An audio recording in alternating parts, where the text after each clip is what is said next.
Hello and welcome to this week's show. I am Janet Lewis. And I'm Dr. Lewis. And we are here to bring you a very exciting show about sugar. Well, sugary things called the Sweet Death and Nutritional Deficiencies. And I think we've gathered this show based on some things we've been hearing and seeing lately on TV. And we are Green Wisdom Health, home of the low-cost lab work, here to educate you about things you may not know or things you want to know more of. I'm not sure which one, but this all started because of an ad or something that we saw about Coca-Cola, Diet Coca-Cola, and people thinking that they were losing weight because they were drinking a Diet Coke. Oh, I remember it was a Facebook deal where someone was getting all this bad food. But and the aspartame messes with your memory too, Janet. Yeah, and they had a Diet Coke so that everything was going to be great. So, Dr. Lewis, if you could kind of just tell us what we're here to learn today would be great. Yeah, you ever notice they always have somebody that's young, rich, and good-looking and all that? And I've said that about beer commercials too. If they showed you on the ditch, and down in the gutter throwing up, beer might not be as attractive. So I even taught my kids when they were tiny, don't succumb to advertisement because they're not necessarily telling the truth. They're just projecting it in a light that's more positive than what it really is. But, when I talk bad about aspartame, same goes with sucralose. Have you ever noticed that people say, well, I want a double bacon cheeseburger, supersize the fries, and give me a Diet Coke, please? Actually, there's plenty of research, and it goes on and on and on about how this stuff actually tricks your brain into putting down more fat than if you ate the real thing.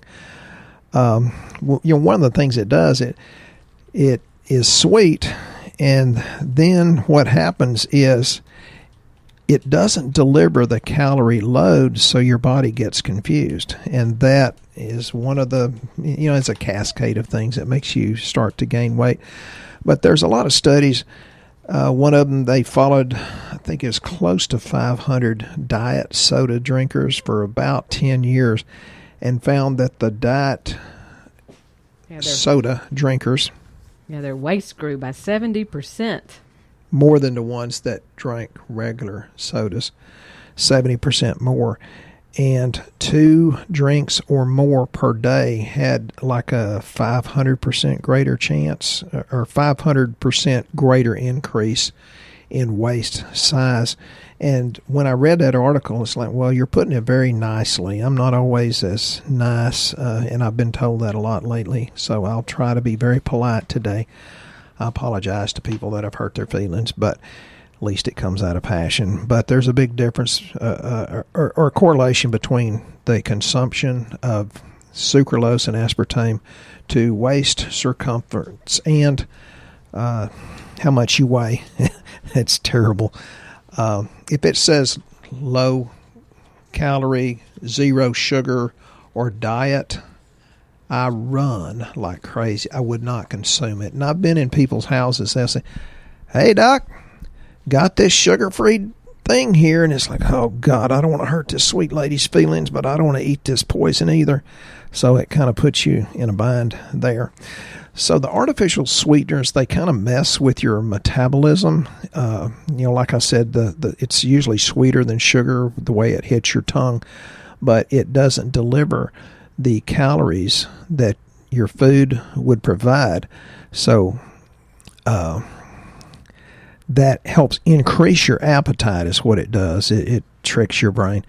And it increases your risk of diabetes and metabolic diseases. But I always, when I say the word diabetes, I always think of Wilford Brimley. I got diabetes with that big old beautiful mustache of his.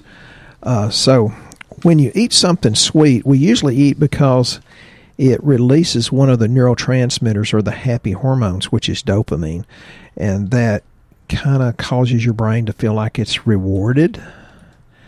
And, I've told people when I get stressed, I'd rather have Bluebell ice cream than Shinerbach beer.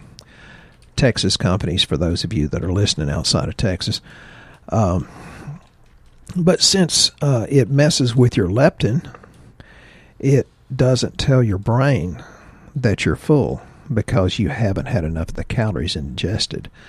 So, I'd say stay away from it because it's horrible to you. I don't know. I just look at it. It's like you've been eating that stuff and you just get bigger and bigger and bigger, and you get more arthritic, you get more joint pain, you get more irritable. So I'd say stop it. Well, I think it's interesting that aspartame is actually a synthetic chemical composed of the amino acids phenylalanine and aspartic acid with a methyl ester. Say it 3 times fast. That's sexy. Got it out once. When that's consumed, methyl ester breaks down into methanol, which may be converted into formaldehyde. Well, methanol's not a good thing either. Isn't that what they embalm people with? Yeah, well... I don't know. That's just spooky. Okay, so I'm going to say something really gross. Please forgive me. I was trying to be nice here. But, I've treated a lot of people that went to served in Vietnam. And as gross as this is, I'm sorry to say it, the people that came back and I've treated, they said, well, our soldiers didn't decompose nearly as fast as the Vietnamese or Viet Cong soldiers because we were so full of some sort of toxins, and you wonder if that's not part of it. And I don't know that that's a fact, and I'm sorry if that freaks y'all out, but this is what many of the Vietnam veterans have told me. So we need to detoxify our body, which we're going to talk a little bit about that. I talk about that all the time too, and the importance of taking the nutrients that will help do that, and other ways to do it. But there's plenty of researchers that says that it increases your cancer risk. One of the articles said it had a high incidence of brain tumors that were identified in aspartame-fed rats. And it's like, well, the moral of the story is don't be a rat. And it's like, that's not really true, because there was somebody that testified in front of Congress, I think it was back in the late 90s, that said that aspartame definitely contributed to brain tumors in humans. Well, if they testified before Congress, why does Congress still let that stuff be put in our food? And it's in over 6,000 products. A lot of times it's in stuff that you don't know that you're consuming. It also, from Harvard, and they reported in 2012 that there was a positive association between aspartame intake and increased risk of non-Hodgkin lymphoma and multiple myeloma in men and leukemia in men and women. So shouldn't that scare you away? And heart disease. Here's a good one. This study checked about 60,000 postmenopausal women. They followed them for about 10 years, and drinking just 2 diet drinks a day increased their risk of early death from heart disease. So next time you go somewhere, you're probably eating in the wrong place if they serve diet drinks anyway. And don't supersize the French fries, fried in all kinds of nasty grease. The new thing now, because people are going to go, I don't drink Diet Cokes anymore. I've changed to Coke Zero. You've just been fooled by the advertisements that my children, when they were 3, 4, 5 years old, were smart enough to know better. Well, can you tell us the difference between the Coca-Cola or the 0-calorie Coca-Cola Plus or the Coca-Cola Zero? What makes it different? They're just rebranding it so people won't think about it, because a Diet Coke got the bad name, so that now they're naming it Coke Zero and hoping people don't make that association. Mm-hmm. There's also been other correlations made between dementia, other brain diseases, and aspartame. And I've noticed that the people, not all of them, but a higher incidence of people that have early onset dementia were the ones that consumed the most diet drinks. So dementia and stroke, brain diseases. Well, how about Splenda? Isn't that a great choice? I just love setting him up over here for these answers. If y'all could see his face, it's just priceless. If you could see what's going through my head, it'd be priceless, but you'd have to beep me. I think of the term BS, and that stands for belief systems, or bacon sandwich. To one of my favorite preachers, he said, I say bacon sandwich in the pulpit. They know what it means, which I admire him for being that way. So, no, don't do it. Because Splenda, if this is correct, has also been linked to health effects like increased calorie consumption also, right? Like it makes you gain weight. Yeah, it messes with your brain and messes with your leptin and messes with, we used to have this lady at workforce named Genelise. It's adiponectin. There's a lot of chemical and hormonal reactions that, just trust me, don't do it. Well, it increases the risk of cancer in mice, and it disrupted insulin response. So don't be a mouse. Yeah, and then a latter case when study participants drank a Splenda sweetened beverage, their insulin levels rose about 20% higher than when they consumed only water prior to taking a glucose challenge test. Yeah, and then their pancreas puts out insulin and says, I'm all dressed up, nowhere to go, which means insulin has nothing to work on, which is a bad thing. And then it also showed that 12 weeks of consuming Splenda, these rats, led to significant alterations in their gut microflora, including reductions in beneficial microflora. Oh. Okay, so Janet got into something I'd forgotten about. So, yeah, you know that not having the right bacteria in your GI tract can alter genetic expression. So you want to do as much as you can to go with these non-Splenda, non-aspartame, non-sucralose things. Put in prebiotics, put in massive amount of probiotics. It's very, very important. And I'm going to try to change the subject. I hear all the time, and people say it almost every day, but my doctor or my aunt or my cousin or my mama or my daddy says you can get everything you need out of the food. If they say that, you need to run because they don't know what they're talking about. And I'm going to present a case for why you cannot get it out of your food. And so, Janet, I think is okay that I switch gears here. Why should you take vitamins? But they've got to be good vitamins because the vitamins they put in and fortify your food are not good vitamins. They're synthetic. For example, there is a Senate document in 1936, and you can look it up. I forget the number on it, but they said back then, 1936, that's way before me, that our soils were depleted of minerals. Okay? Think about it. Americans are, for the most part, the most well-fed but undernourished people in the history of the world. And that's because it's depleted, our soils are depleted of the nutrients. Our soils are depleted of the microorganisms and is saturated with pesticides and, the way we fertilize our plants are not good. But, for example, the vegetables grown in the 1990s had lower nutrient contents than those grown in the 1950s, which, depending on what they were testing and where they were testing it, it had 6% less nutrients, up to 76% less nutrients. And, folks, that includes organic. Organic, you're not getting all the pesticides, and that's a good thing. But don't think that you're getting everything you need to do. And then think about this. You're eating animals that are fed genetically modified plants, grains, and it's full of glyphosate, which does the same thing, and then it stresses them out. And then you're getting your stress hormones are ramped up just from eating that pig or cow or chicken. So they get fewer nutrients in their feed, and then you think that it's making you healthier. So this is the mineral content is very, very important, and that's why you really, really need to supplement. It's got to be good. And many people have heard me say this, that you don't know if it was 1 part per million of this or 16,000 parts per million. And sometimes one of the things that said, there's one that says 68 parts per million, but the lowest had 1 part per million, but the 68 parts per million was very, very deficient in the first place, and that was testing copper, copper and manganese. The ammonium nitrate, for example, that's what makes the plant and the leaves grow, replaces other nutrients like calcium, magnesium, potassium in making plant tissue. And how many times have you heard me say, you might as well just take magnesium. There's no way in the world you can get it out of your food. Pretty much the same thing with potassium.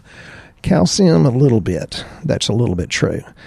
And we think about, I'm gluten sensitive, or I'm allergic to gluten. Well, because the way we feed our plants, the fast food that we feed them, it increases their protein content. And this aberrant protein is caused by the synthetic fertilizers, but that protein is gluten. So in our plants, we have 4 to 40 times more gluten than we had even back in the 1970s. And yes, I was around for that. So it's getting to be a bad situation. So you just have to supplement. And one of the biggest things that we're toxic about, and we're going to get into that, we got some questions there. There's generally an average of around 200 different pesticide residues detected on all foods. And that's pretty good because that's over 100,000 tests, and they averaged it out. These pesticides have been linked to cancer, asthma, respiratory diseases, damage to nervous system, including Parkinson's, damage to the reproductive system, hormonal imbalances. How many people are getting bioidentical hormones because they have a hormone imbalance? Bunches, more and more, and it's because we're doing something wrong in our society, the way we're growing our food. So you think about that for a little bit, and I guarantee you we're not going to get around to everything I have written here, but... we have lots of things. Yeah, where do you want to go next, Janet? Well, basically, I wanted to talk a little bit about the product that helps with this insulin resistance issue because, well, let me rephrase that. As you're having all these sweeteners and things, you're creating insulin resistance, correct? Mm-hmm. Okay, then aren't you essentially depleting the calcium from your bones when the sugar gets high because... it buffers the acidity, yes. Okay, so we have a new product that we are so excited about called K-Force. And for you guys that are patients of ours, you're used to it being called something like K2D3, 80K2. This K-Force... which were good products, but this is better. This is like those on steroids. And the reason why that is because, I didn't know much about vitamin K, but when we started learning about it, why is it important to go with vitamin D? A lot of people are used to just getting a vitamin D. The vitamin K is actually, when calcium, just say calcium is coming to a hotel, and he needs a place to stay. So he enters the door of the hotel. Well, there's a doorman there that's waiting for him, which is, vitamin D. It's waiting to help him out. So vitamin D says, hey, calcium, just hang out here in the lobby and look around. Well, calcium goes on into the lobby, and he doesn't know which room is his, so he just stays in the lobby. So along comes the bellhop, who is vitamin K, that comes to take calcium, the luggage, up to the room so that it goes into the correct room. And I know that's a very simple way of looking at it, but for me, I get that. And Dr. Lewis can explain why, with the science behind it, that it works so much better than just taking the straight vitamin D. Well, I think what you said was really good. There's a lot of research that says the higher concentrations at 100 micrograms per day of vitamin K. Now, it's got to be the right kind. This is MQ7 or MQ7. It actually helps with optimal support for bone and for cardiovascular health. And there is a lot of vitamin K depletion because we don't get it in our diet, and about 70% of the Western population is deficient. And that's one of the reasons why we have clogged, i.e. calcium-riddled arteries, and osteoporosis is going ballistic. So we're getting very, very good results. The MK7 is much more active, has a longer half-life, and it actually accumulates at higher concentrations in the serum than vitamin K1. So it's a really good thing. But not only is it good for cardiovascular health, it's good for blood sugar balance, which Janet kind of alluded to there. There's vitamin K. Since it helps the blood sugar metabolism, it slows down the metabolic syndrome that I talk about a lot, and it helps with healthy elasticity of the arteries and the cardiovascular function. Anyway, it's a good thing. I take it. So basically it gets directed to where it needs to go. Yeah. And for you guys that already have been taking our previous the prior products we had for that, this actually has twice the amount of K in it. So that's why we were really excited about it, because it's like, hey, we got a big bellhop to take us to the room now. It's the perfect amount. It's the studied amount where it gets the most effectiveness. And if you're new to our show and just now listening, and we're going to get to our questions here in a minute, but some of you have no clue what we do. Some days we have no clue what we do, but that's every day. Basically, we run very low-cost lab work so that we're not guessing at what's wrong with your health. So if you hear something on our show today and wonder, hey, I wonder if my sugar's high. Hey, I wonder if my vitamin D is low. Hey, I wonder if I'm hurting myself with these diet things I'm having. The lab panel that we're recommending for today's show is our comprehensive panel. It's the GWH3. And I tell you that because when you get on our website at greenwisdomhealth.com, they are featured lab panels that are on our webpage, because with that panel, you not only get the lab, that is 12 different panels of lab, which is about $3,500 normally at your doctor's office. Right now it's $298, and it comes with Dr. Lewis's consultation that comes with that for up to a 30-minute going over those lab results, so you're not guessing at what's wrong. Might be a good thing, but it might not. You get a functional medicine report to show you where numbers are optimal, not just in range, and Dr. Lewis tells you that also, but it's a pretty green, yellow, and red chart that you can see for yourself. And we also give you a list of recommended supplements of what he's recommending to get you back on track so you can start having a life worth living. So that is the comprehensive GWH3. And now we are going to try to make it through these questions because we didn't have a show last week, so we've got a lot this week. So we're going to try to move through them, and Dr. List might not go into too many rabbit holes, so we'll get him to answer them. First, there were a couple of things he wanted to mention that he saw on some different TV shows that kind of struck a nerve with him. A lot of things strike my nerve. One of them was the CDC says that diseases from mosquitoes, ticks, and fleas have tripled since 2004. What does that tell you? That tells you our immune system's gone to heck in a bucket. Why is that? Well, we can go into the genetically modified food, the altered microbiome, da-da-da-da-da. And I'm freaking Janet out because I'm telling people we're getting some new, better, oh my God, incredible lab tests. You'll know about them soon as soon as we can get our IT guy to get them on. And that's why he's freaking me out, because he's making me work harder. Yeah, everybody knows she does a lot more work than me, but we can better test your immune function and know what to do about it. So it's not that there's more mosquitoes, ticks, and fleas, or fleas and ticks, or, I call them flicks and teas, but it's because our immune system's gone to heck in a bucket. Okay, next. Cool.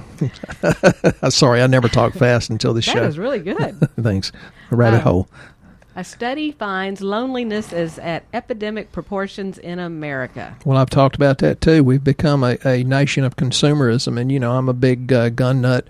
Sorry for you that aren't, but I used to get great, grand, and glorious pleasure out of buying stuff. And I said back in the 80s, I said, having a BMW, the thrill goes away a lot sooner than the payment does. So we've become a nation we get our thrill from consuming things rather than creating friends.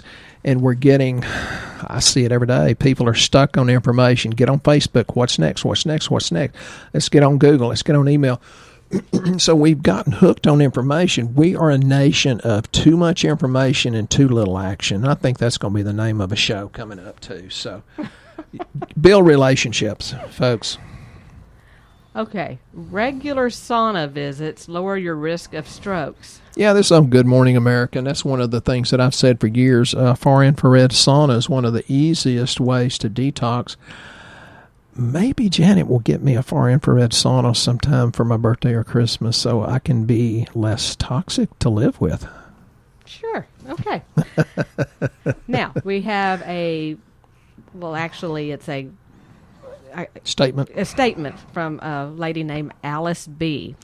She says, okay, so I've been on a regimen that Dr. Lewis suggested to help detox me as I go through getting my amalgam fillings out, and about 2 weeks in, my skin is amazing. The firmness and wrinkles are noticeably improved. What gives, Dr. Lewis? I will now need to stay on this miracle concoction. I always put them on something for their skin because women don't care about anything but pretty skin, hair, and nails, and men don't care about anything but testosterone.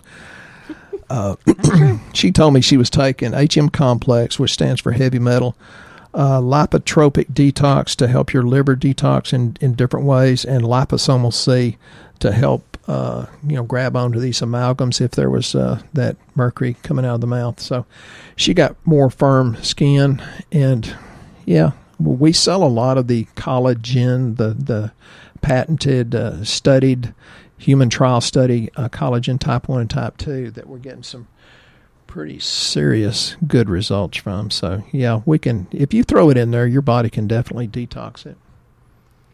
Very good. So the HM Complex, what does that do exactly? Somebody else asked me about that today. Well, it's kind of a daily detox cocktail with all the different things in it too. So that helps pull out heavy metals. It binds with it. Some of the higher levels of zinc, selenium, alpha lipoic acid, et cetera, et cetera. Okay. Now we have Joe L. that wants to know, is Colon Max, which is a product we have here for constipation, okay to use for kids who have constipation in replacement of the often prescribed Miralax? I think Colon Max is probably too strong. I would suggest Super Aloe 250 and getting their gut function better, and that would be probiotics, and fish oil helps with that. Probiotics and a lot of fiber, make them eat more vegetables and fruits and drink a lot of water. The Super Aloe is just aloe vera. So it's not anything. It's not one of those bad ones the GI doctors warn you about. It's not cascara. Well, isn't Miralax got some pretty bad stuff in there? It's controversial. Let's just leave it at that. Okay, and then the last question we have here is still from Joe. Do you have any ideas for bedtime snacks for kids? They often want cereal, but I'm guessing this is probably not the best option. Yeah, when I was a kid, I had two choices: take it, leave it, or get Daddy's belt. But other than that, that don't sound like a very good bedtime snack to me. Okay, I was going to be polite the whole time. I can't make it. I think apples are good. I think avocados are incredible. Our little 4-year-old granddaughter will come in, Papa, avocado. She also asks for chips and hot sauce, but I try to steer her toward the avocado. Boiled eggs, I peel a lot of those for her.